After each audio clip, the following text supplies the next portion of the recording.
FTP நேயர்களுக்கு வணக்கம். இன்று நம்மோடு நேர்காணலுக்காக இணைந்திருக்கிறார் மூத்த அரசியல் விமர்சகர் ரவீந்திரன் துரைசாமி அவர்கள். சார் வணக்கம். வணக்கம் தம்பி. சார், அமித்ஷா அவர்கள் தமிழ்நாடு வருகை களத்துல ஒரு பெரிய அளவு மாற்றத்தை கொடுக்கும்னு தமிழக பாஜக தலைவர் நயினா நாகேந்திரன் குறிப்பிட்டு சொல்றாரு. எடப்பாடியுமே அந்த நேரத்துக்காக காத்திருக்கிறாருன்னு நம்மளால புரிஞ்சிக்க முடியுது. என்னவா இருக்க போகுது, அதை எப்படி சார் பாக்குறீங்க? அரசியல்ல தங்களுக்கு என்ன லாபம்னு பார்த்தா எல்லாரும் முடிவு பண்ணுவாங்க.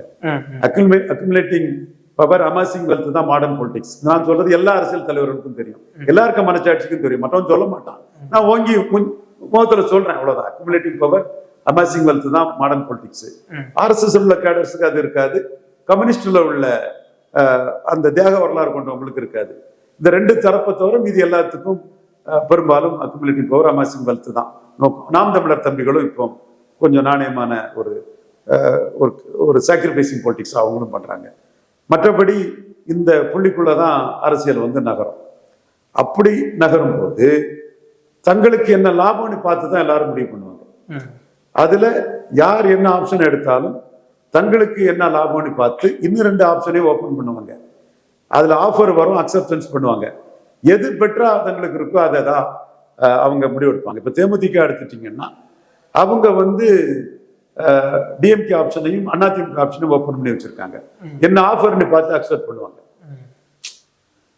ஸ்டாலின் கொடுக்கறது எம்எல்ஏ போஸ்ட், எடப்பாடி கால ஓட்டர் ஆன்சரிங் கெப்பாசிட்டி கிடையாதுங்கெல்லாம் பல கருத்துக்களை சொல்லலாம். அதுல அவங்க நம்பர்ஸை பார்த்து எது லாபமோ அதுக்கான முடிவு தான் பண்ணுவாங்க.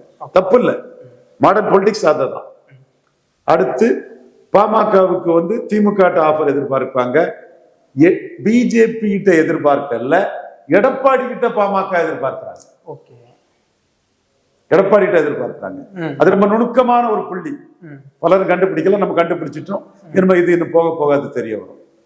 அன்புமணி அவர் எடப்பாடி ஆஃபரையும் பாஜக ஆஃபரையும் கையில் வச்சிருக்கிறாரு. நான் அன்புமணி குருவை பசும்பன் ஐயா முத்துராமலிங்க தேவர் மாதிரி ஒரு பெரிய வன்னியர் ஐக்கானா காட்டி அவர் 10.5 அல்லது 15 வன்னியருக்கு தனி ஒதுக்கீடுன்னு எடப்பாடியிலே நெருக்கடி கொடுத்தாதான் எடப்பாடி ஈஸியா விடுவார், 30 சீட்டுக்கு மேல தருவாருங்கிறது என் கருத்து.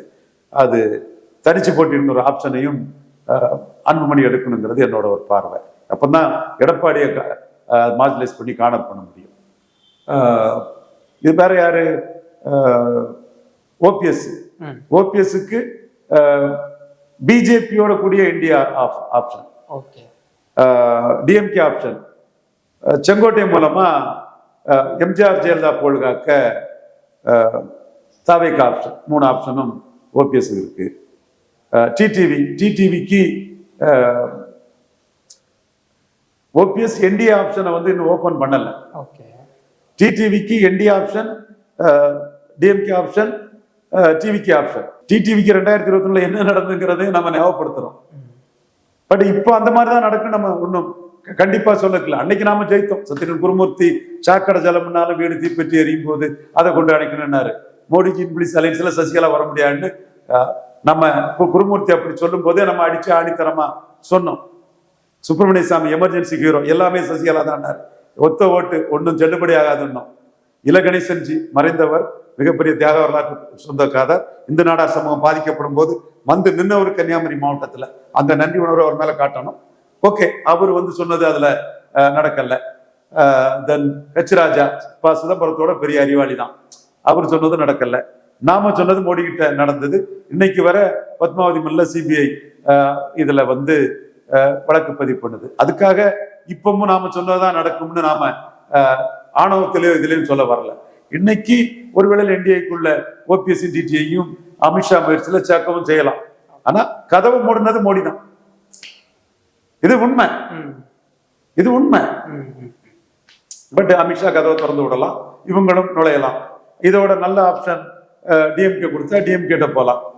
இதை விட ஓபிஎஸ் விஜய் 50 சீட்டு 60 சீட்டுன்னு அவரு கமல்ஹாசன் மாதிரி அவர் கேண்டிடேட் இல்லை. 50 கேண்டிடேட்டுக்கு மேல அவர்கிட்ட இல்லை. சும்மா சொல்லுவார் கேண்டிடேட் இருக்குன்னு. 234 தொகுதியிலும் அவர் பிறந்தநாள் விழா கொண்டாடப்பட்டதா சொன்னார். 35 இடத்துக்கு மேல கொண்டாடல. ஆதாரம் தர முடியல 234க்கு. நீ தந்தா நான் பேசல. அப்போ உங்கள்கிட்ட 50 கேண்டிடேட்டுக்கு மேல இல்லை. அப்போ அவங்க எக்கச்சக்க சீட்டு கொடுக்கலாம்.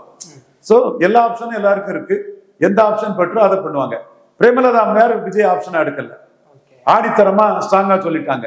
பலம் நிரூபிச்சாதான் நீ விஜயகாந்த். பலம் நிரூபிக்காத விஜயகாந்த்னு ஜான் ஆரோக்கியசாமிக்கு பணத்துக்கு விலை போறவன் பேசுவான், நியாயமா பேசவும் பேச மாட்டான். வரலாம், வரக்கூடாதுன்னு இல்லை, ஆனா இன்னைக்கு நீ இல்லை. நான் சொல்றது புரியுதுங்களா? 2024 எலெக்ஷன் கமிஷன் ரிப்போர்ட்ல சீமான் தான் 8.2 விழுக்காடு இருக்காரு தவிர விஜய் லெட்டர் பேடா தான் இருக்கிறார். அதுல தேமுதிக வந்து விஜய் ஆப்ஷனை ஓபன் பண்ணல. அந்த 2 ஆப்ஷன் தான், எல்லாமே ஆப்ஷன் ஓபன் பண்ணி போறாங்க. திமுக அணி இன்டாக்டா இருக்குது, அவங்க இன்னும் விஜய் ஆப்ஷனை ஓபன் பண்ணல. தினமலரும் மற்ற பத்திரிகைகளும் பொய்யாதான் சொல்றாங்க. யாராவது விஜய் பலன் நிரூபிக்க முடியும்னு சொல்லிட்டாங்கன்னா நான் வந்து ஒத்துக்கிட்டு போவேன். அடுத்து அதிமுக பாஜக தாவேக்காருக்கு சீட் ஷேரிங் முடியல. ஸோ இந்த 3 பேருக்கு இடையில மற்றவங்க வந்து போயிட்டு இருக்கிறாங்க. திமுக அணி ஆல்மோஸ்ட் இன்டாக்ட் தான். அடுத்து பாஜக தான் ஸ்ட்ராங்கா இருக்காங்க. பாஜக அதிமுக பாஜக தான் ஸ்ட்ராங்கா இருக்காங்க. எடப்பாடி பாஜக தான் ஸ்ட்ராங்கா இருக்காங்க. இந்த அதிமுக பாஜக சீட் ஷேரிங், பாஜக 54 சீட்டு வரை சென்றதெல்லாம் நம்ம பேசணும். ஆனா இது ஏதாவது சுமூகமா நடக்க வாய்ப்பு இல்ல. இதுல நான் மட்டும்தான் ஃபைட் பண்ணிட்டு இருக்கிறேன். அண்ணாமலையும் ஃபைட் பண்ணுவாருன்னு நம்புறேன். அது என்னோட அச்சம் என்னன்னா 26ல வலத்துக்குரிய சீட்டு வாங்கலன்னா 29 மோடிய எடப்பாடி டிச் பண்ணிடுவார். அது அந்த எலெக்ஷன் முடிஞ்சதுமே அப்புறம் எடப்பாடிக்கு பேச்சு தோரணை எல்லாமே மாறிடும். இப்பவே அவர் வந்தது ஆர்டி டீம் அண்ணாமலை எல்லாம் 18-8 சிஎம் கேண்டிடேட்டா சொன்னா இவருக்கு 20 ஒரு 150 தொகுதியில 3வது போய் டெபாசிட் இழந்துன்னு தான் வந்தார். அச்சப்பட்டு வரல. அது நஷ்டம். அந்த நஷ்டத்துல இருந்து காப்பாத்தி 2வது உறுதி பண்ணதான் வந்திருக்கிறாரு. உறுதி பண்ணிட்டாரு. 20 விழுக்காட்டுல இருக்கிறாரு. என்டிஏ தலையில்லாத முண்டமாட்ட ஆயிடுச்சு தமிழ்நாட்டுல. ஈரோடு கிழக்குலே அவங்க வந்து விக்கிரவாண்டில நின்னவங்க ஈரோடு கிழக்குல நின்று இருக்கணும். அதுவே ஒரு மைனஸ். அண்ணாமலை நீக்கினது மற்ற மைனஸ். அப்போ இன்னைக்கு இன்னொரு அணி அமைக்கக்கூடிய பலம் எடப்பாடி கிட்ட தான் இருக்குது. அதை பயன்படுத்தி அவரு பாஜகவை மார்ஜினைஸ் பண்ண பார்ப்பாரு. ஒருத்தரை காட்டி ஒருத்தரை, இன்னொருத்தரை காட்டி இன்னொருத்தரை. விஜய் வாராரு, அவருக்கு சீட்டு கொடுக்கணும்னு பாஜகவை, பாமகவோட அதிக சீட்டு தர முடியாதுன்னு பாமகவை, பார்லிமெண்ட்ல தரேன்னு பாமகவை, இப்படி சொல்லி அவரு இது பண்ணி பார்ப்பாரு. 20 விழுக்காடு இருக்கிறதுனாலையும் அண்ணாமலை நீக்கிறதுக்கு முன்னாடியே சீட்டை பேசி முடிக்காதனாலையும் எடப்பாடி கம்ஃபர்டபுள் பொசிஷன்ல தான், அதாவது 2வது கம்ஃபர்டபுள் பொசிஷன்ல தான், அடுத்த அணியமைக்கூடிய சக்தி வாய்ந்தவராட்டு கம்ஃபர்டபுள் பொசிஷன்ல தான் எடப்பாடி இருக்கிறார். உண்மை. ஒருவேளை அந்த 23 சீட்டு அந்த உத்தேச பட்டியல்ல வந்தது போல எடப்பாடி நிறுத்தினா அண்ணாமலை அன்றும் எடப்பாடிய முதலமைச்சர் வேட்பாளரை ஏற்றுப்பாரு சார்? அது அண்ணாமலைகிட்ட தான் கேட்கணும். அப்படி நின்னா 12 விழுக்காடு வாக்குல 8 விழுக்காடு வாக்கு சீமானுக்கு போயிடும். இப்பவே சீமான் அந்த கோழை நாய்கள் களத்தை விட்டு ஓடிட்டாங்கன்னு அடிக்கிறது. எடப்பாடியும் அடிக்கிறாரு, என்டியும் அடிக்கிறாரு, விஜயும் சேர்த்தா அடிக்கிறாரு. எடப்பாடியே ஒத்துக்கிட்டதாட்டு அர்த்தம். 12 விழுக்காடு ஓட்டு வராது, ஒரு 4 விழுக்காடு தான் ஓட்டு வரும்னு அர்த்தம். சீமான் பிராமணர்கள் 6 பிராமின் கேண்டிடேட்டை போட்டு பிராமின காணல் கையில் எடுக்க பாக்குறாரு. பாரதிக்கு பாரரத்னா கேட்கிறாரு, பாரதியாருக்கு. இந்து நாடகங்களை தாளக்கடக்காரை தற்பகாய தர்மம்னு சொல்லி மற்ற நலிந்த பிரிவு மக்களுக்காக போராடுறது மூலமா, ஒரே குட்டியில் உரிய மட்டைகளில் காமராஜ் வார்த்தைகளை சொல்றது மூலமா இந்த நாடார்கள் வாக்கு எடுக்க பாக்குறாரு. முக்குலத்தோர எடப்பாடிக்கு எதிராக திருப்பக்கூடிய அரசியலை பண்றாரு. நான் வண்டியார், நான் வெள்ளாள கவுண்டர், அந்த பல அடிப்படையான அந்த 18 விழுக்காடு என்டிஏ வாக்குல எடப்பாடி பலத்துக்குரிய சீட்டு கொடுக்கலன்னா அது சீமானுக்கு போறதுக்கான வாய்ப்புகள் பிரகாசமா இருக்குது. நான் விஜய இந்த களத்துக்குள்ள கொண்டு வரல, அவரு நியூ பிளேயர் வரட்டு பார்ப்போம். இந்த 2026 தேர்தலில் திமுக ரொம்ப அதிகம் கவனம் செலுத்துவது கொங்கு மண்டலத்தை நம்மளால பார்க்க முடியுது. அங்க திமுக என்ன மாதிரியான ஆப்ஷன் இருக்குதுன்னு பார்க்கும்போது அந்த இடத்துல அதிமுக வலிமையா இருக்கிறத நம்மளால உணர முடியுது. இப்ப துணை ஜனாதிபதி வேற பாஜகவிலிருந்து தேர்ந்தெடுக்கப்படுகிறாரு. இது அங்க கொங்கு மண்டலத்துல எப்படி சார் நிலவரம்? கொங்கு மண்டலத்துல செந்தில் பாலாஜி வந்து 5 விழுக்காடு வாக்க உயர்த்தி கொடுத்திருக்கிறாரு. அது உள்ளாட்சி தேர்தல், அந்த பட்டி கலாச்சாரம் எல்லாம் தான் அது கொடுத்துருக்குது. அதிமுக பாஜக பிரிஞ்சவங்க கூடுறாங்க. அதிமுக பாஜக அலையன்ஸ் கொங்கு மண்டலத்துல பலமான அலையன்ஸ் தான், சட்டமன்றத்துல வெற்றி பெற்ற அலையன்ஸ். ஓபிஎஸ் வெளியேற்றம் வந்து ஒரு ஜாதி அபகரிக்குது, கிராப்பர் எடப்பாடி பழனிசாமின்னு பிற ஜாதிகள் மத்தியில் ஒரு அதிருப்தி இருக்குது.